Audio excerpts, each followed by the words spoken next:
My mom would be at all my sporting events. Let's say I was playing football, okay? My mother would be on the sidelines, and if the play on the field started going one way, my mother would run along like, Mark, get him, get him. I'd be like, oh my gosh.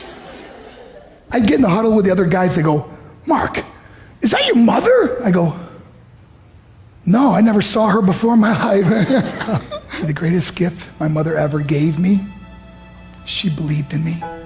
I have overdosed on drugs on 3 occasions where I should have been dead.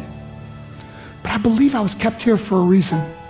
You show me your friends, I will show you your future. How do I know this? I hung out with losers, and I became the biggest loser of them all because I gave up everything I dreamt about as a little boy because of who I chose to surround myself with. My friends would drive me home at 2, 3, 4 in the morning. We'd be drunk and high, laughing in the car.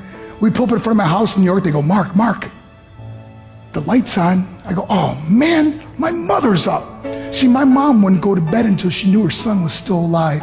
I'd walk in, she'd say, hi Mark, how was your night? I go, it's good, Mom, I'm just gonna go to bed. She goes, can I talk to you for a minute? I go, Mom, I'm tired, I'm just gonna go to bed. She goes, Mark, I haven't seen you all day and all night. Can I please talk to you? I said, man, just leave me alone. You bug me. I'd slam my bedroom door on the one person who believed in me.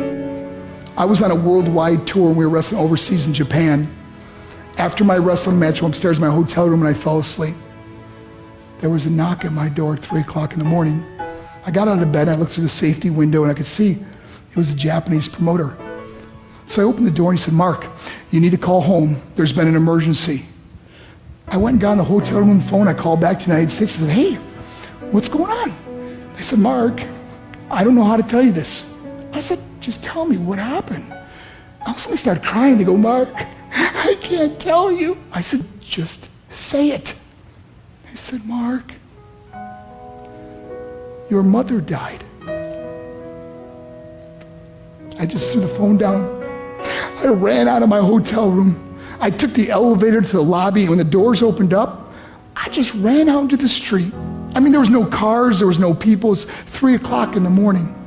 And I walked down the middle of a street in Hiroshima, Japan, and I remember looking up and just saying, Mom, I am so sorry. I flew home for her funeral, and I was so nervous to walk up to her casket, so I just stood way in the back.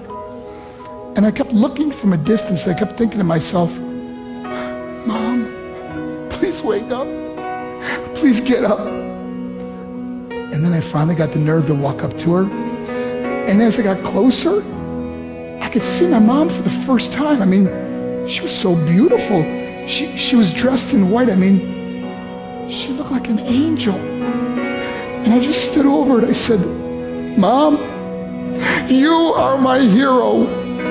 Everything I am, everything I hope to be was because of you. You loved me so much, you gave me a life. You're the only one that ever believed in me. How did I repay her? By getting drunk, by getting high, by getting stupid, by hanging out with losers? For what? All she ever wanted to do was talk to me. I wish I could talk to you now, Mom.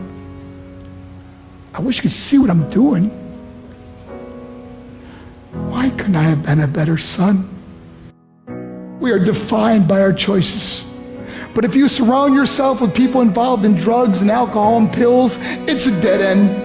I'm not here to preach to you. I'm here to tell you I lived that life. It leads to broken hearts, broken relationships, broken dreams, and death. For what? To get high? If you have a mother or a father, when you go home, tell them how much you love them. See, my whole life was about being rich and famous. I had to be a millionaire. I had to win the race. I had to win the race at the expense of my marriage, my family, my friends. For what? To be all alone in the world? I learned what is truly important, and that is how precious this gift of life is, and our families, and how quickly it can be taken away. See, I no longer live in time, I live in moments. See, it's not what's in your pocket that matters. It's what's in your heart that truly matters. Love Love is just a word until somebody comes along and gives it meaning. You're the meaning.